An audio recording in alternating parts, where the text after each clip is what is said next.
Welcome, time traveler, tonight. We're peeling back the rotten layers of history they didn't teach you in school. The stuff buried under centuries of myth, dust, and downright lies. This isn't your sanitized textbook version of the Middle Ages. No knights in shining armor, no fairy tale castles. Just raw, brutal reality. From bizarre medical rituals to unholy church scandals. From daily survival that was anything but romantic to the twisted secrets behind royal thrones. This was a world ruled by superstition, blood, and power. So light a candle. Or don't. Things are about to get very dark. This is You Didn't Know About the Middle Ages, and I'm the Mad Historian. Let's begin. You step into the year 1340, a bustling day in London, and immediately, your senses are assaulted. This isn't the romanticized Middle Ages of grand castles and shining knights you've seen in movies.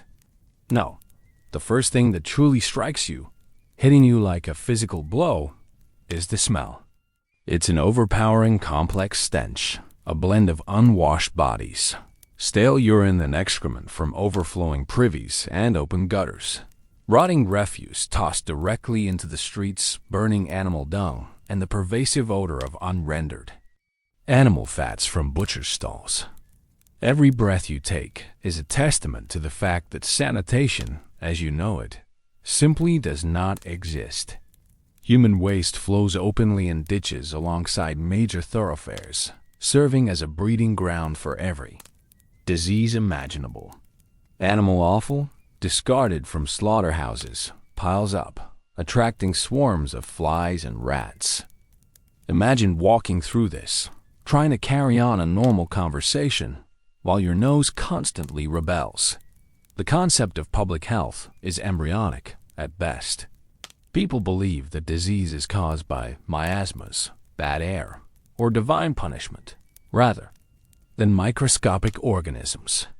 So, while they might burn aromatic herbs to ward off foul smells, they unknowingly live amidst the very vectors of pestilence. You see individuals, rich and poor, constantly scratching themselves. Fleas and lice are universal companions, not a sign of poverty, but an inescapable fact of life. Your own skin begins to prickle with discomfort. Personal hygiene is minimal. Bathing is rare for most, often done only a few times a year, and then, often in communal tubs where the water is shared by many. Clothing made mostly of wool or linen is rarely washed thoroughly. Instead, it's often beaten or aired out. The rich might use perfumes and spices to mask their own scent and that of their surroundings. But it's a losing battle against the pervasive odors. Even the food you eat, purchased from open-air markets, is covered in flies. And you instinctively know that dysentery is a constant, terrifying threat. This daily reality is a far cry from any idealized vision of the past. Your throat feels tight, your stomach churns.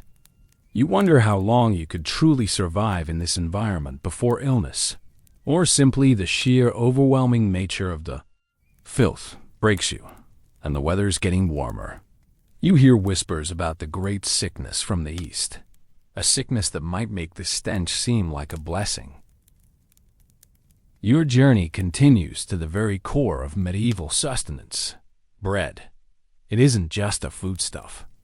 It's the absolute foundation of existence for the vast majority of people, often making up 70 to 80% of their daily caloric intake. You watch a baker in a small village, his movements practiced, pulling dark, dense loaves from a wood-fired oven. But as you observe more closely, you realize this isn't the artisanal bread of your imagination. This is coarse, gritty, and often contaminated. The grain, usually barley or rye for the poor, or sometimes wheat for the slightly better off, is often stored improperly, making it susceptible to mold and pests. You notice black flecks in the flour, not just from the stone grinding process, but from something far more disturbing. Imagine the common medieval bread loaf. It's often made from grain that's been poorly cleaned, meaning it contains not just the wheat or rye, but also dirt, pebbles, insect fragments, and even rat droppings. The grinding process, done with heavy stone querns, frequently introduced minute fragments of the millstone itself, making the bread literally gritty and capable of wearing down teeth, a common issue evident in skeletal remains from the period. For the truly destitute, particularly during times of famine, bread might be supplemented with sawdust, ground acorns, or even dried legumes to stretch the meager supply. You see a child gnawing on a piece of bread, their teeth already showing signs of wear and tear, a grim testament to their daily diet.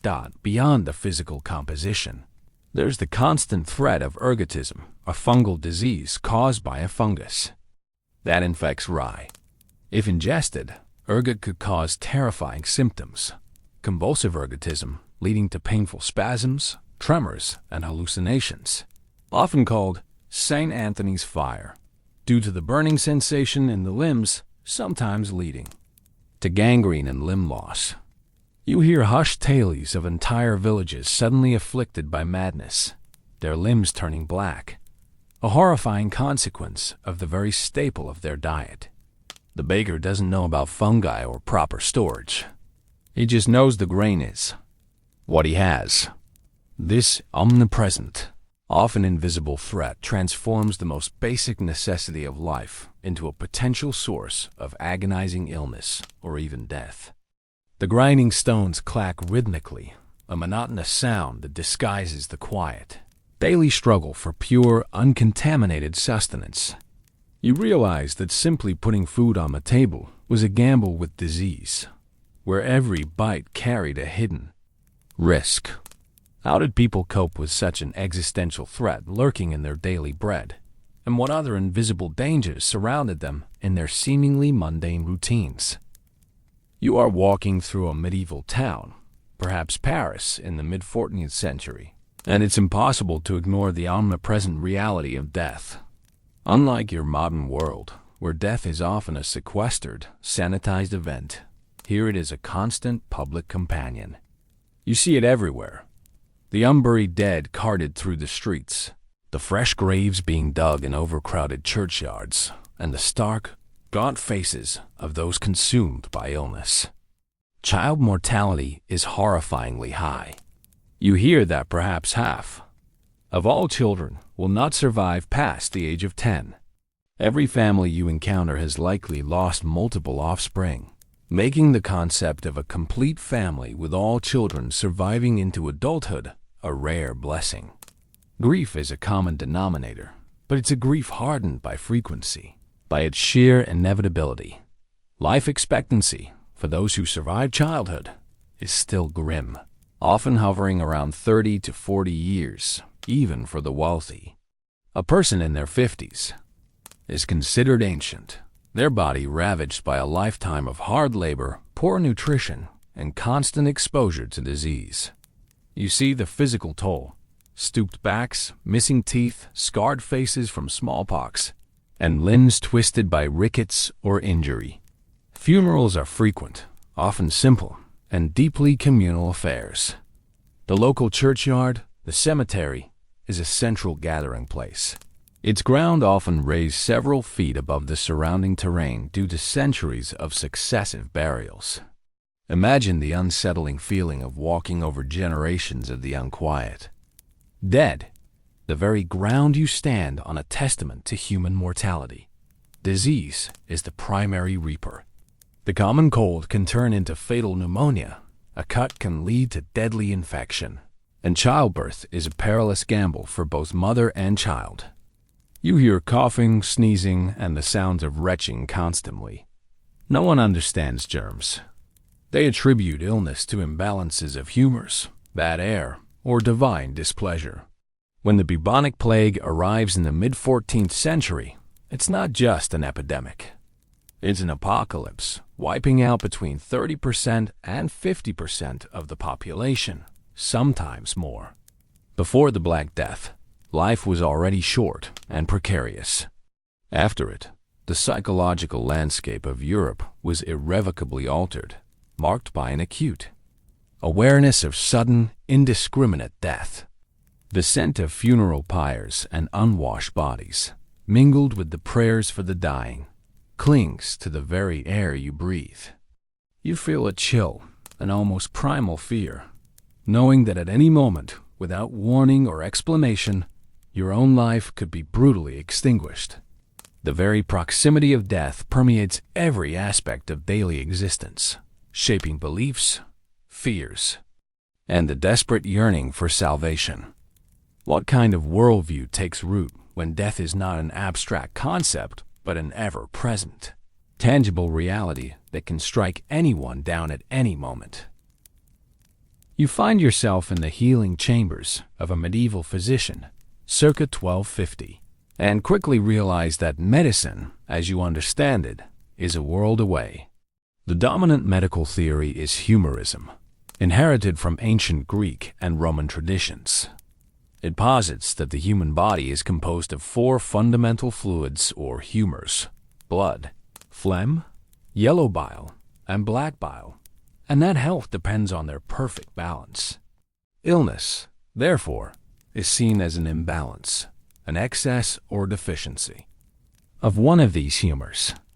The physician, more often a barber surgeon than a learned scholar, carries a basic understanding of anatomy gleaned from animal dissections, or, very rarely, illicit human ones.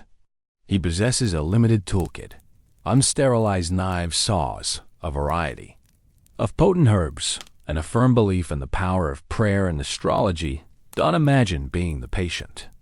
You suffer from a fever, and the physician diagnoses an excess of hot, moist blood. His solution? Bloodletting, a universal remedy for almost everything.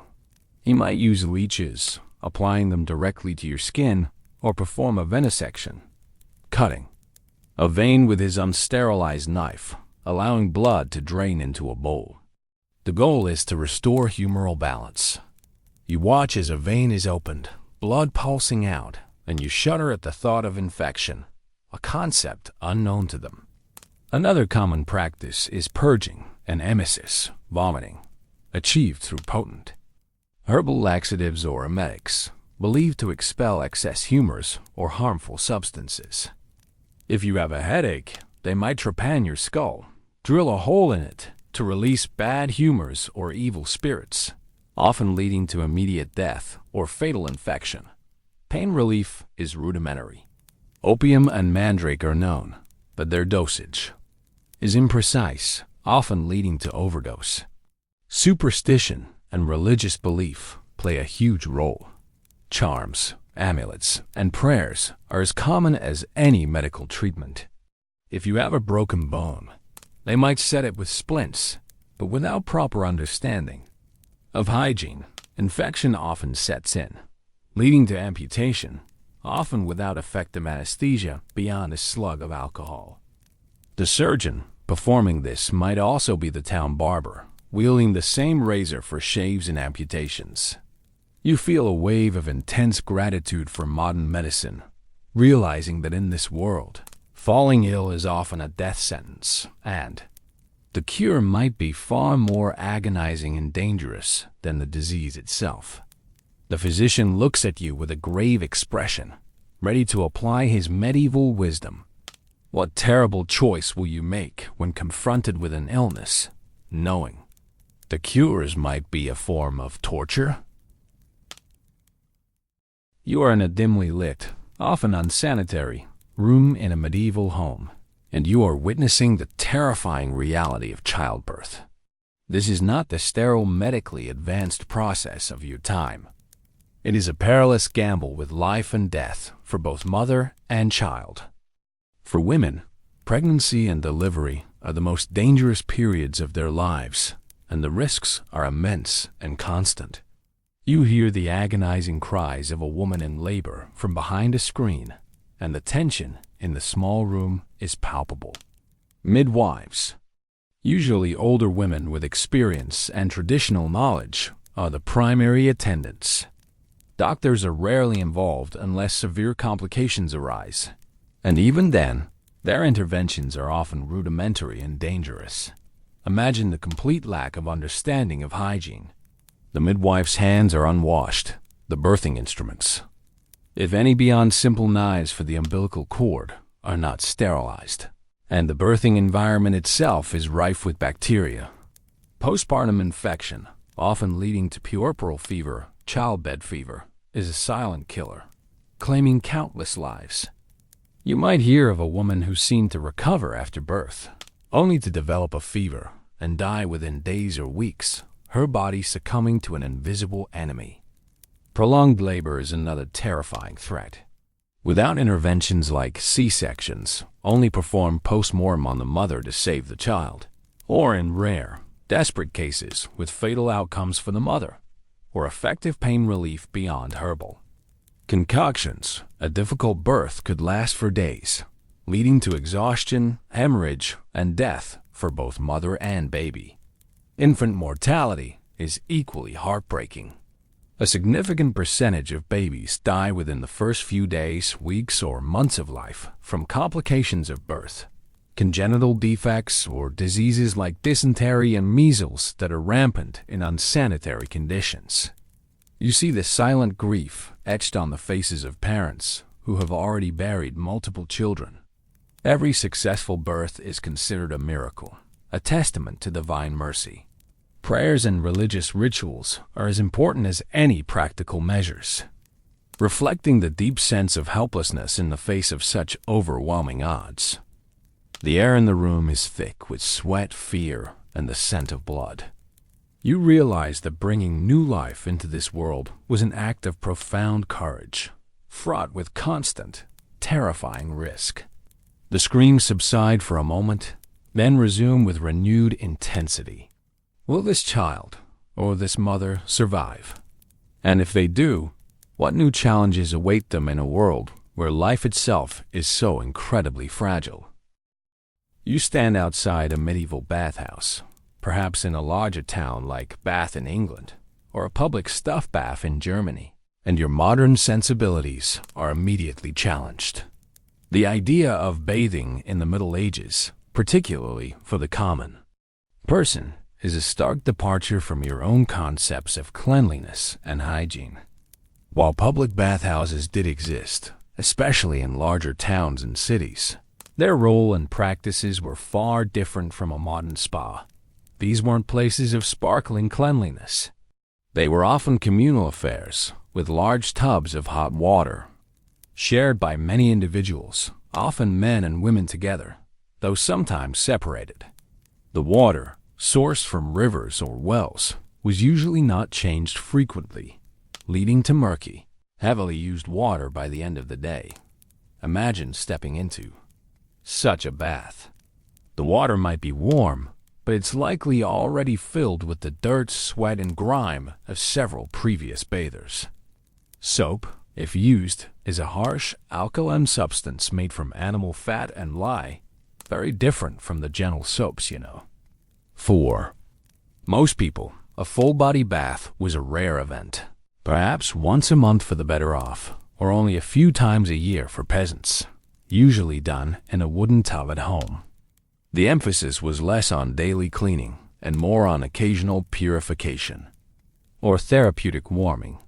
Instead of daily baths, people would often dry clean themselves by rubbing off dirt, wiping with damp cloths, or simply airing out their clothes.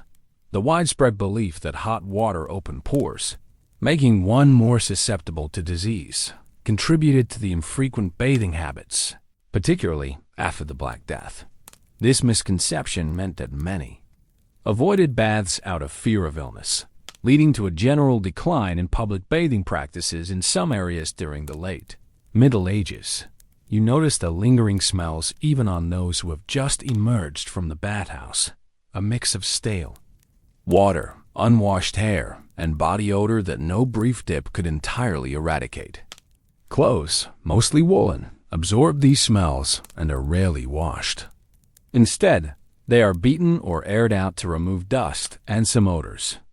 Even for the wealthy, who might have private bathtubs, the water was still a precious resource, and true deep cleaning was not a daily ritual. This reveals a world where the very concept of personal hygiene was fundamentally different, shaped by limited resources, pervasive superstition, and a lack of understanding of germ theory. You realize that your personal sense of clean, a daily comfort, is a thoroughly modern invention. How did people manage to live in such close proximity, navigating a world where personal cleanliness was not just difficult, but often seen as dangerous, shaping their social interactions and health in ways you can barely fathom? You find yourself in an extraordinary, almost surreal medieval courtroom, perhaps in Falaise, Normandy, in the year 1386. But this isn't a trial for a human criminal. In the dock, looking utterly bewildered, stands a pig. You blink, rub your eyes, but it's real.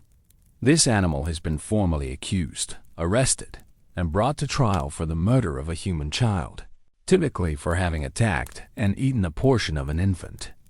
This seemingly bizarre custom, known as animal trials, was a very real, albeit perplexing, aspect of medieval justice, spanning from the 13th to the 18th centuries across much of Europe. Imagine the solemnity of the proceedings. The pig, sometimes dressed in human clothes or presented with props, is treated as a sentient defendant capable of intent. It is brought before a judge, often a magistrate or an ecclesiastical court official, and assigned a human defense lawyer who will present arguments on its behalf. Witnesses, usually humans, are called to testify against the animal, recounting the details of its alleged crime. You hear a prosecutor gravely outlining the pig's malicious intent and wickedness. The case for the prosecution usually relies on eyewitness accounts and forensic evidence, such as the discovery of human remains near the animal. The concept is rooted in the belief that animals, particularly domesticated ones, possessed a degree of moral agency and could be held accountable for their actions, especially if those actions violated human moral or legal codes. The punishments, if convicted, were chillingly human-like. Animals found guilty were often executed in the same manner as human criminals.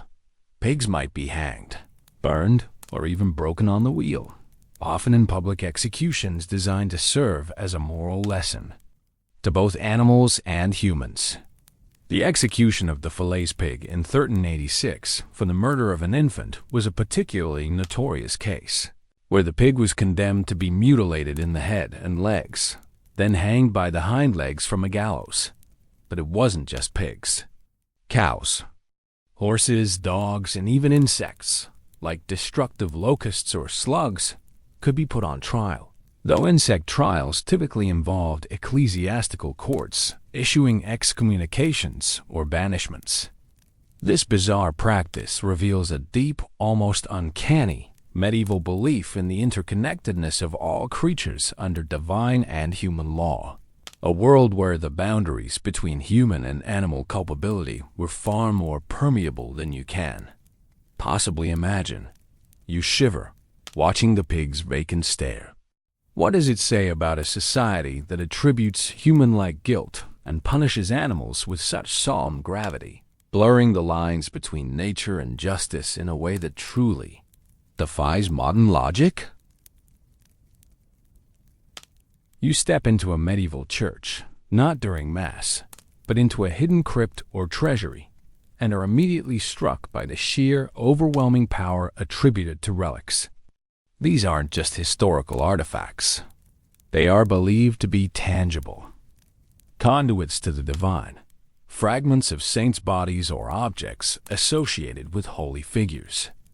You see elaborate, jewel-encrusted reliquaries, beautifully crafted works of art, but inside them, you see objects that would, to your modern eye, seem utterly bizarre and perhaps even grotesque. A splinter of bone, a lock of hair, a piece of dried flesh, a scrap of worn cloth, or even a vial of dried blood. These are believed to be the remains of saints, martyrs, and even Christ himself.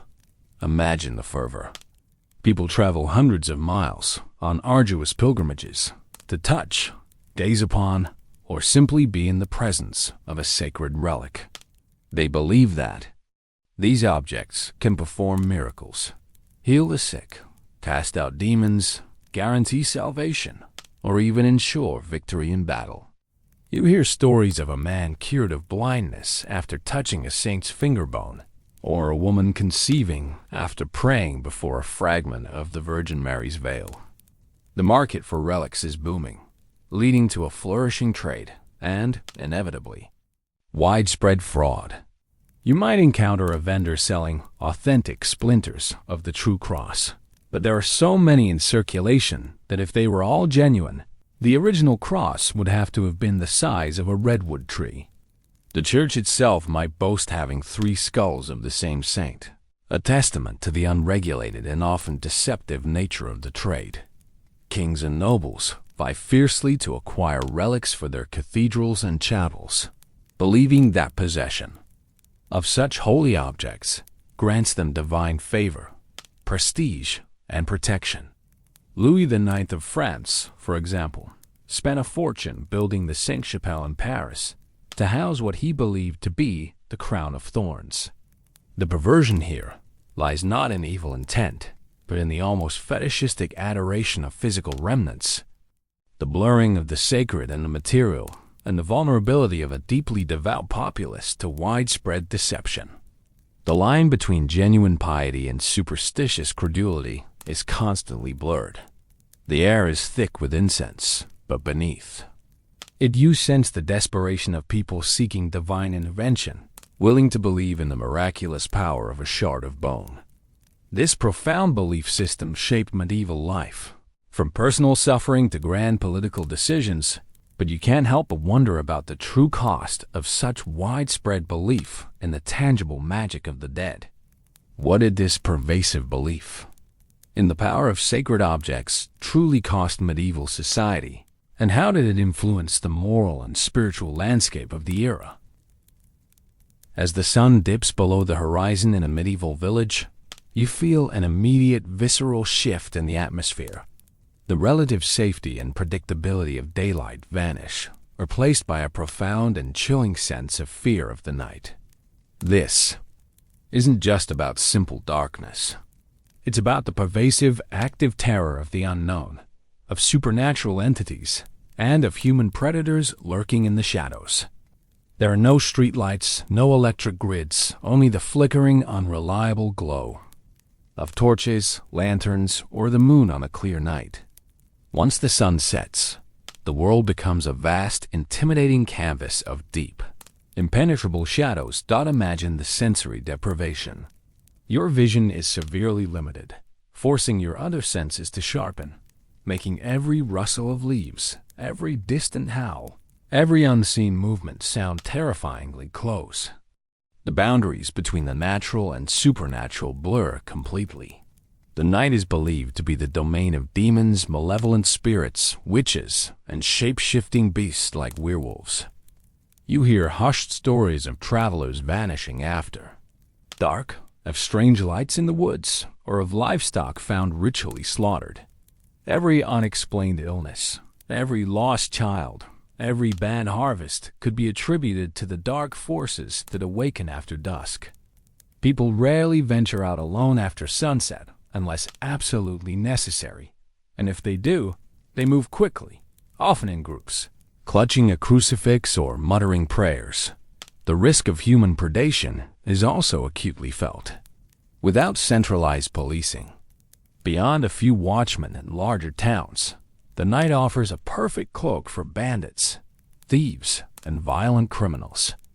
Travelers are particularly vulnerable, often seeking shelter in fortified inns before darkness fully descends. Even within a village, disputes could turn violent under the cover of night, and retribution could be swift and brutal without witnesses. The concept of home becomes a literal fortress after dark, with doors barred, windows shuttered, and a hearth fire serving as a meager source of light and comfort against the perceived terrors outside. You pull your cloak tighter, your heart pounding with a primal fear you haven't felt before. The silence itself is oppressive, pregnant with unseen threats.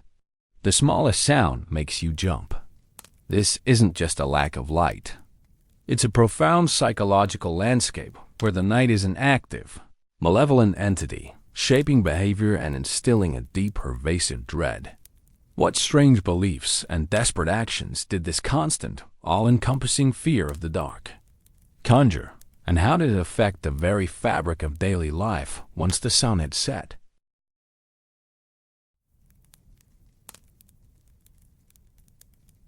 You are immersed in a medieval manor house, the residence of a minor noble or wealthy merchant, around the year 1280, and you quickly realize that the concept of privacy, as you understand it, is virtually non-existent.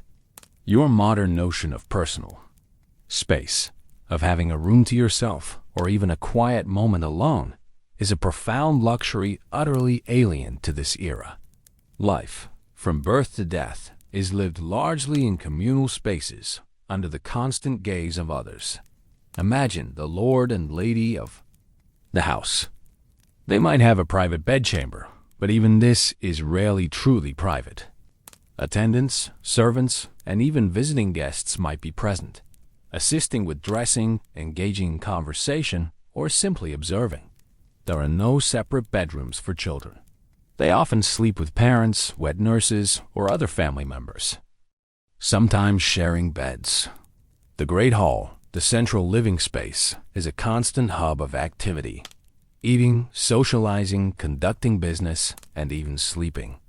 You see entire families, including servants, bedding down on the floor of the Great Hall at night, wrapped in blankets near the hearth. Walls are thin, if they exist at all beyond simple screens or curtains. Personal bodily functions, typically private in your world, are much more public here. While privies, latrines exist, they are often shared, simple holes over a cesspit.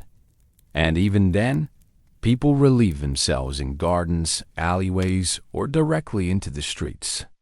There's no sense of shame or discretion in such acts. It's simply a part of daily life. Conversations, even those that seem intimate, are held within earshot of servants and family members, making secrets nearly impossible to keep. The constant presence of others means that reputation is paramount, as every action is observed and judged by the community. You quickly learn to adapt, to tune out the constant chatter, to accept the lack of personal boundaries. Your thoughts, your actions, your very existence are lived under a communal gaze. This constant lack of solitude profoundly shapes social interactions, forcing a different kind of public persona, where every gesture and word is potentially observed and interpreted. You feel a constant pressure to conform, to present a suitable front. What kind of person do you become when true solitude is an unattainable dream, and every aspect of your life is lived under the communal gaze, forcing you to constantly perform for an audience? You are transported to the training yard of a powerful medieval lord, perhaps in the early 12th century, and you are witnessing the brutal, unromanticized reality of how a knight is forged. This isn't a fairy tale of noble quests. It's a harsh, unforgiving process that begins in childhood and demands unwavering dedication, physical endurance, and absolute obedience. The boy you see, no older than 7, is a page, sent away from his family home to serve in a lord's household. His education begins immediately. Imagine his daily routine. He wakes before dawn, performs menial tasks like fetching water, serving meals, and cleaning stables. He learns basic manners in Latin, but his primary focus is military training. He practices with wooden swords, learns to ride horses, and is taught to use a bow and arrow. You see him endure relentless drills, even in harsh weather, his small body aching. Discipline is swift and often brutal. Failure to obey, a moment of weakness, or a sign of disrespect can result in severe beatings, public humiliation, or deprivation of food. There is no concept of child welfare. These boys are seen as future soldiers, and their training is designed to harden them physically and emotionally. Around the age of 14, if he has proven himself, the page becomes a squire. His duties intensify. He is now a personal attendant to the knight, assisting him in battle, helping him don his heavy armor, which could weigh 50 to 70 pounds, caring for his weapons and horses, and even tending to his injuries. You see squires practicing with real weapons, learning sword fighting, jousting, and horsemanship with a dangerous intensity. They learn the intricacies of siege warfare, the terror of close-quarters combat, and the grim reality of violence. They are often present during battles, witnessing firsthand the carnage and brutality, hardening them to the realities of war. They are expected to be utterly loyal, self-sacrificing, and fearless. Their bodies are constantly pushed to their limits, enduring injuries, exhaustion, and hunger. This arduous training prepares them not just for physical combat, but for a life of constant vigilance, unquestioning fealty, and the expectation of facing death bravely. The boy you saw as a page is now a hardened young man, his eyes reflecting a grim determination. He will one day kneel to be knighted, but the ceremony is merely the culmination of a childhood stolen and replaced by relentless preparation for violence. What kind of person emerges from such a harsh, unforgiving crucible? And how does this upbringing shape their view of life, death, and honor in a world perpetually on the brink of conflict? You are in a medieval town square, perhaps in England in the year 1350, and you are witnessing the brutal, uncompromising reality of medieval justice. This isn't about rehabilitation or modern legal complexities. It's about retribution, deterrence, and a terrifying public spectacle designed to instill fear and enforce order. Justice is swift, often localized, and shockingly violent. Punishments are primarily physical, designed to inflict pain, shame, and often death. Imagine the sight before you. A convicted criminal, perhaps a thief or a murderer, is being led to the gallows. The crowd is dense, a mix of curious onlookers, solemn citizens, and those reveling in the morbid spectacle. Public executions are commonplace, a chilling form of entertainment and a stark warning. Hanging is a common method of execution, but you also see other horrifying punishments. Beheading for nobles, burning at the stake for heresy or witchcraft, and even drawing and quartering for treason, a truly barbaric process involving disembowelment and dismemberment while still alive. You flinch at the thought, but death isn't the only form of punishment. For lesser crimes, there's a range of incredibly cruel and humiliating penalties. You might see someone in the stocks or pillory, publicly shamed, pelted with rotten food and excrement. Flogging, branding, and mutilation are common, designed to leave permanent marks of shame. A thief might have their hand cut off. A perjurer might have their tongue bored through. For a woman, adultery could lead to public shaming, being paraded naked through the streets, or even ostracism. Torture, like the rack or thumbscrews, is regularly employed to extract confessions, whether guilty or innocent. The concept of innocent until proven guilty is often flimsy. Trials are rarely fair, relying heavily on testimony, circumstantial evidence, and often the judgment of God through trials by ordeal, like holding a hot iron or being submerged in water, where survival or healing was seen as divine proof of innocence. You feel a profound sense of injustice and helplessness, knowing that a false accusation, a vengeful neighbor, or simply bad luck could land you in this brutal system with no mercy. The cries of the condemned echo in the square, a chilling reminder of the raw power wielded by medieval law. What kind of society is forged when justice is dispensed with such public brutality and without compassion? And what did this constant threat of bodily harm do to the psyche of ordinary people? You are thrust into a medieval town, perhaps London or Florence, in the mid-14th century, and you are immediately confronted with the terrifying, omnipresent reality of disease. This isn't the occasional flu. This is a landscape where every illness, from a common cold to a seemingly minor cut, carries the potential for agonizing death. The lack of understanding about contagion, the unsanitary living conditions, and the absence of effective medical treatment create a perpetual state of vulnerability.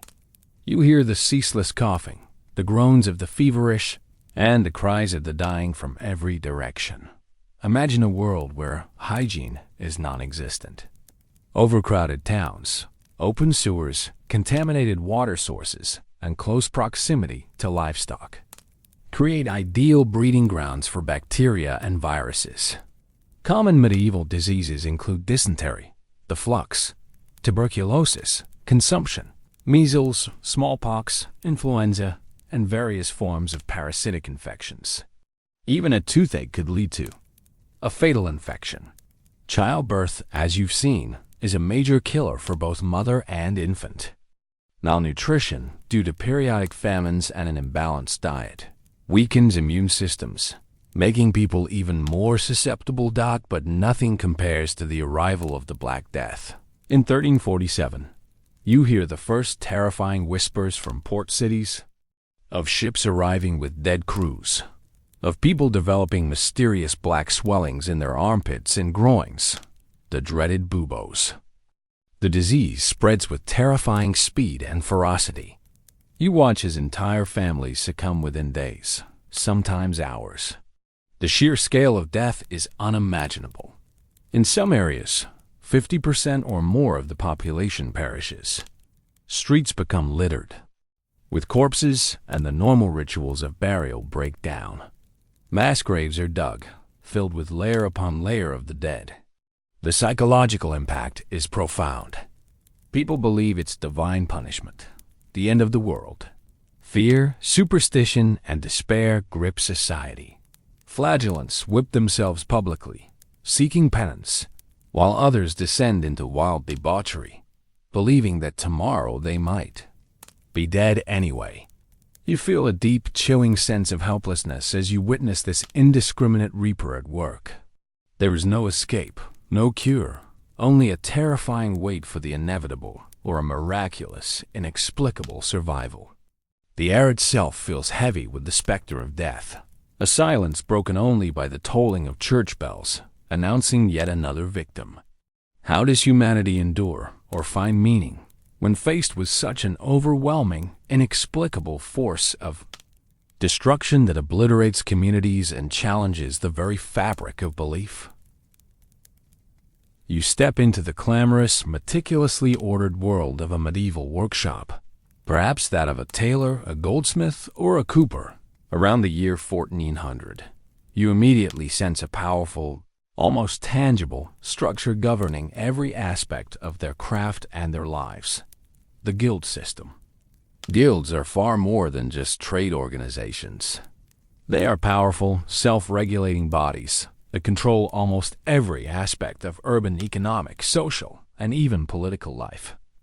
Imagine a powerful union, a quality control board, a social welfare system, and a religious fraternity, all rolled into one. You observe the strict hierarchy. At the bottom are the apprentices, often young boys, or sometimes girls, from humble backgrounds, usually between the ages of 10 and 14. They are legally bound to a master for a period of 7 to 14 years, living in his household, receiving no wages, but learning the trade, and ideally, receiving food, lodging, and rudimentary education.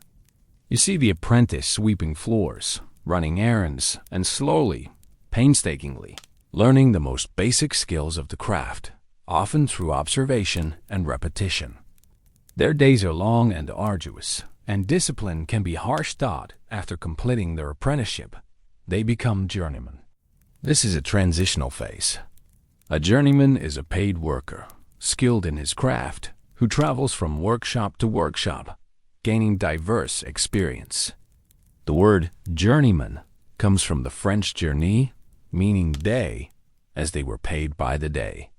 To become a master, a journeyman must produce a masterpiece, a work of exceptional quality, demonstrating complete mastery of their craft, and often pay a hefty fee to the guild. Only then can they open their own shop, employ apprentices and journeymen, and sit on the guild's governing council. Guilds regulate everything: quality standards, prices, wages, working hours, and the number of apprentices a master can take. They eliminate competition, ensuring a monopoly for their members, but also provide a social safety net, offering support to sick members, widows, and orphans. They have their own religious festivals, patron saints, and charitable activities. However, this strict system also fosters extreme conservatism, resisting innovation and making it nearly impossible for outsiders or non-members to practice a trade. You feel the weight of tradition and the immense pressure to conform. This intricate, almost stifling, system shaped lives, careers, and the very economic landscape of medieval towns, providing stability and security for its members, but at the cost of rigid control and limited individual freedom. What kind of person emerges from such a tightly controlled system? And what were the hidden costs of this meticulous organization on individual innovation and ambition? You are observing the daily life of a woman in a medieval village, perhaps in England in the 13th century, and you quickly realize that her role, while vital, is profoundly shaped by societal expectations, relentless labor, and a disturbing lack of legal agency. This isn't the romanticized lady of the court. This is the reality for the vast majority of women, whose lives are often difficult, dangerous, and almost entirely defined by domesticity, childbearing, and physical work. Imagine her typical day. It begins before dawn. If she's a peasant woman, her tasks are endless: fetching water from the well, lighting the fire, preparing meager meals, tending to the children, spinning wool or flax into thread, weaving fabric, mending clothes, brewing ale, and maintaining the small household garden. She also often works alongside her husband in the fields, planting, weeding, and harvesting. Her hands are chapped. Her back often aches from carrying heavy loads and stooping over tasks. Childbearing is a constant expectation and a profound danger, as you've already seen. You notice her worn, practical clothing and the lines of exhaustion etched around her eyes. Legally, a woman's status is severely limited. Once married, her legal identity, or femme covert, is largely subsumed by her husband's. She cannot own property independently, enter into contracts, or represent herself in court without his permission. Her husband has legal authority over her, and domestic abuse, though not condoned by the church, is rarely prosecuted. For women who don't marry, choices are few. Become a nun, a domestic servant, or, for some, a prostitute, often living on the fringes of society. However, despite these limitations, women often wield considerable informal power within the household and local community. They manage family finances within the domestic sphere, run shops, practice trades like brewing or baking, and act as midwives or healers. Widows, interestingly, often gain more legal and economic independence, as they can inherit property and manage their own affairs. The Church, while venerating the Virgin Mary, also propagated the idea of Eve's sin, reinforcing a view of women as inherently weaker and more susceptible to sin, influencing attitudes towards their education and public roles. You witness a life of constant toil, physical discomfort, and limited public voice. Yet, you also see moments of quiet strength, resilience, and deep familial bonds. The woman sighs, wiping her brow, before returning to her never-ending tasks. You realize her story, often untold, is one of immense endurance in a society that valued her labor and her reproductive capacity, but rarely her individual autonomy. What complex strategies did women employ to navigate these profound limitations? And what hidden power did they exercise despite their outwardly subservient roles? You are observing a medieval village, perhaps in France in the year 1200, and you are immediately struck by a stark, unsettling truth. The concept of childhood, as you understand it, A protected period of innocence, play, and formal education is largely non-existent. Children are not miniature adults, but they are viewed as young laborers, miniature versions of their parents who must contribute to the household economy from a very early age. Their lives are often short, harsh, and filled with responsibilities. Imagine a child as young as 4 or 5. You see them performing chores that would shock you: fetching water, gathering firewood, tending to younger siblings, or scaring birds from crops. By the age of 7 or 8, they are often performing significant labor appropriate to their strength, such as helping with planting, harvesting, weaving, or animal husbandry. You see their small, calloused hands, their faces smudged with dirt, and a seriousness in their eyes that belies their tender years. Play, if it happens, is often brief, imitative of adult work, or involves simple, homemade toys like sticks and stones. Education, for the vast majority, is practical and vocational, learned by observation and participation within the family unit, or through apprenticeship. Formal schooling is primarily for the clergy or the sons of wealthy nobles, almost exclusively boys. Illiteracy is widespread. Discipline is often harsh, reflecting the belief that children must be beaten into submission and obedience to escape sin and develop a strong character. The high infant and child mortality rates you've already witnessed, often 30 to 50% dying before age 10, also shape parental attitudes. While grief for a lost child is profound, there's also a pragmatic acceptance of death as a constant companion, preventing the deep emotional investment you associate with modern parenting. Children were often referred to by generic terms like boy or girl, rather than by specific names until they survived past infancy, reflecting a subconscious hedging against the inevitability of loss. Their clothing mirrors adult attire, simply in smaller sizes, further reinforcing the idea of them as nascent adults rather than a distinct age group. They are expected to marry early, often in their teens, and begin their own families, perpetuating the cycle of labor and survival. You feel a profound sense of sadness for their lost innocence, the absence of carefree play, and the crushing weight of adult responsibility placed on their young shoulders. This relentless pressure to contribute, combined with the ever-present threat of disease and early death, created a childhood that was a brutal, brief apprenticeship for an equally brutal adulthood. What kind of adults emerged from such a childhood? And how did this early indoctrination into the harsh realities of medieval life shape their resilience, their outlook, and their understanding of their place in a world where childhood was a luxury few could afford? You are in a medieval village, perhaps in Germany in the 15th century, and you are immediately struck by the profound, almost overwhelming presence of superstition.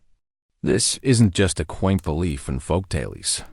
It's a deeply ingrained worldview, where the lines between the natural and supernatural are constantly blurred, and divine and demonic forces are perceived as active, tangible influences on daily life. For you, the modern observer, it's startling to witness how seemingly rational people live in a world steeped in magical thinking. Imagine every unexplained event: a sudden illness, a failed crop, a lost child, an animal dying inexplicably. All are attributed not to natural causes, but to the influence of malevolent spirits, the curse of a witch, or divine displeasure. You see a farmer tying a knotted charm to his ox, believing it will ward off evil eyes. A woman hangs dried herbs over her doorway to prevent sickness from entering her home.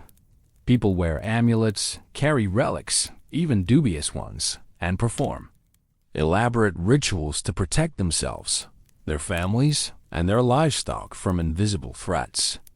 The Church, while condemning outright paganism and witchcraft, often inadvertently reinforced these beliefs by its own emphasis on miracles, demons, and the power of saints and holy objects. Witchcraft, though often a misconception or a projection of societal anxieties, is a very real terror. You hear hushed whispers of individuals accused of casting spells, causing misfortunes, or even consorting with the devil. While large-scale witch hunts are more characteristic of the early modern period, fear of witches is present throughout the later Middle Ages, particularly in times of hardship or plague. Those suspected are often ostracized, tortured, or executed, based on flimsy evidence or local gossip. The maleficium, or harmful magic, believed to be wielded by witches, includes causing infertility, blighting crops, sickening children, or inflicting impotence. The world is seen as a battleground between good and evil, with unseen forces constantly at play. You feel an almost suffocating sense of helplessness in the face of such pervasive belief systems, where logic often gives way to fear, and scientific understanding is non-existent. This deep-seated fear shaped daily actions, legal accusations, and personal anxieties, making life a constant navigation of seen and unseen dangers. What did this all-encompassing belief in the supernatural do to the medieval mind? And how did it affect their perception of reality, influencing every decision, from planting a crop to choosing a spouse?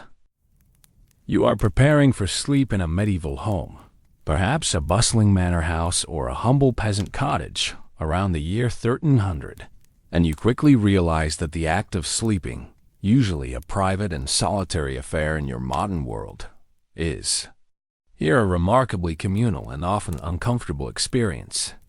The concept of a private bedroom for each individual, or even for each couple, is a luxury reserved only for the very wealthiest.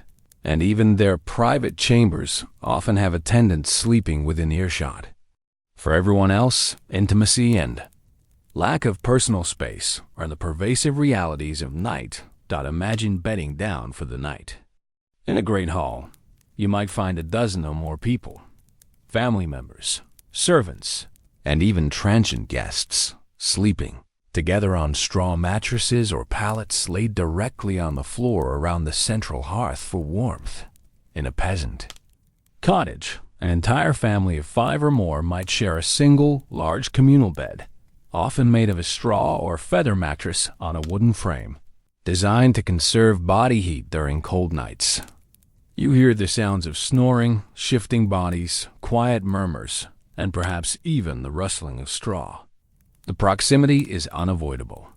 Personal boundaries are practically non-existent in the pursuit of warmth and security. Bedding itself is basic. Straw mattresses are common, prone to harboring fleas and lice, and needing frequent replacement. Feather beds are softer but expensive. There are no individual duvets. People share blankets or cloaks to keep warm. Night clothes are rare for the common folk.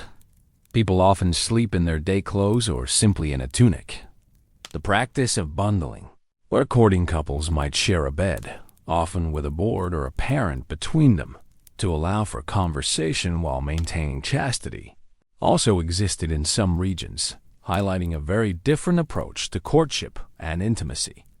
You feel a profound sense of discomfort with this constant physical closeness, the lack of solitude, and the inescapable presence of others, even in your deepest hours of rest.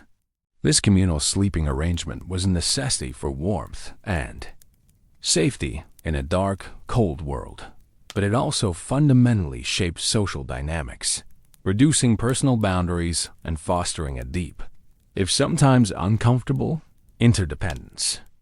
The sounds of this sleeping household surround you, making you realize that even in slumber, true privacy was an almost impossible dream. What psychological effects did this constant, physical proximity have on individuals, and how did it shape their understanding of privacy, family, and the very concept of self? You are observing a medieval household, perhaps a dyeing workshop in Flanders or a tannery in England, around the year 1450, and you are about to encounter one of the most surprising and, to your modern sensibilities, bizarre uses of human urine. In the Middle Ages, urine was far from a mere waste product. It was an incredibly valuable and versatile commodity, essential for a surprising array of industries and daily tasks. You will quickly realize that the acrid smell of stale urine, particularly ammonia, would have been a pervasive scent in many medieval towns and industries. Imagine the chamber pots from every household, carefully collected, not just for disposal, but for reuse. Urine, especially stale urine, known as lent, was highly prized for its chemical properties. Its ammonia content made it an excellent cleaning agent. You see it being used for laundry, particularly for washing wool and linen, acting as a powerful degreaser and brightener for fabrics. It was also used for cleaning household surfaces, and even as a primitive form of toothpaste or mouthwash by some, believing its abrasive and antibacterial properties were beneficial, though you would certainly recoil at the thought. But its most significant industrial applications were in the textile and leather industries. In dyeing, urine was used as a mordant, helping natural dyes bind to fabrics, making colors more vibrant and long-lasting. You observe dyers soaking huge vats of wool in urine to prepare them for coloring. In tanneries, urine was crucial for softening and preparing animal hides. It was used in the process of fulling or walking wool, where cloth was pounded in urine-soaked vats to clean, thicken, and felted, often by men treading it with their bare feet. An incredibly unsanitary process that produced a pungent odor. The demand for urine was so high that people would collect their own, and public urinals or collecting points often existed, indicating its widespread value. You might see children carrying pots of urine to a local workshop, a common chore. This profound reliance on a substance you consider a waste product highlights the ingenuity and resourcefulness of medieval people, who found practical applications for everything, but also reveals a fundamental difference in hygiene and sensory tolerance. You wrinkle your nose, trying to suppress your gag reflex, as you witness the casual, commonplace use of urine for tasks that now seem utterly repulsive. What does it say about a society's resilience and ingenuity when such a seemingly vile substance becomes a cornerstone of their daily life and industry, shaping their economy and their senses in ways you can barely comprehend? You stand in the year 1351 in a medieval village that was once bustling, vibrant, and alive. But now, the silence is deafening. The church bells, which once chimed for Mass, marked the hours, and tolled for every death, are now eerily silent. Most of the bell ringers are dead. The market square, usually a cacophony of voices, is desolate, overgrown with weeds. A profound, heavy emptiness hangs over everything, a tangible void where life once teemed. This is the aftermath of the Black Death, the terrifying plague that swept through Europe between 1347 and 1351, wiping out an estimated 30 to 50% of the population, and in some areas, far more. You see the gaunt faces of the survivors, their eyes hollow, carrying the weight of unimaginable loss. They are the remnants of a world irrevocably reshaped. The plague did not just kill bodies. It shattered communities, overturned social structures, and profoundly altered the human psyche. You witness the eerie silence where familiar faces once laughed, worked, and prayed. The sudden, indiscriminate nature of death, striking down lord and peasant, rich and poor alike, challenged the very foundations of medieval belief systems. People questioned God, the church, and the social order. This moment of immense loss, of profound trauma, fundamentally changed the Middle Ages, leading to consequences that still echo in our modern world in ways you might not expect. Labor became incredibly valuable. With so many dead, there were far fewer workers, leading to higher wages and better conditions for the survivors. This newfound bargaining power for the common person eventually contributed to the erosion of feudalism and the rise of a more mobile, urban society. The very concept of individual freedom began to slowly gain traction, born from the desperate need for people to make their own choices in a shattered world. The plague forced innovations in technology and agriculture as labor became scarce, leading to new efficiencies. It also spurred advancements in rudimentary public health, as authorities, however limited their understanding, began to implement quarantines and sanitation measures, laying very early groundwork for future public health systems. The psychological impact was immense. The danse macabre, dance of death, became a pervasive artistic and cultural motif, representing death's universality and indiscriminate nature. This morbid art served as a stark reminder of human mortality, but also subtly challenged social hierarchies, showing kings and peasants alike dancing with the grim reaper. This era of profound suffering forged a resilience, a pragmatic worldview, and a deep appreciation for the fragility of life.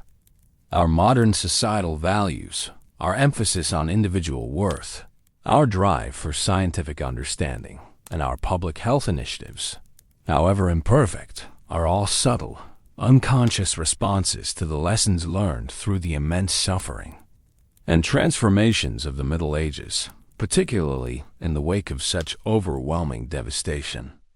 You realize that the bizarre, sad, and twisted truths you've uncovered are not just history. They are the very bedrock upon which your seemingly stable modern world was slowly, painstakingly built.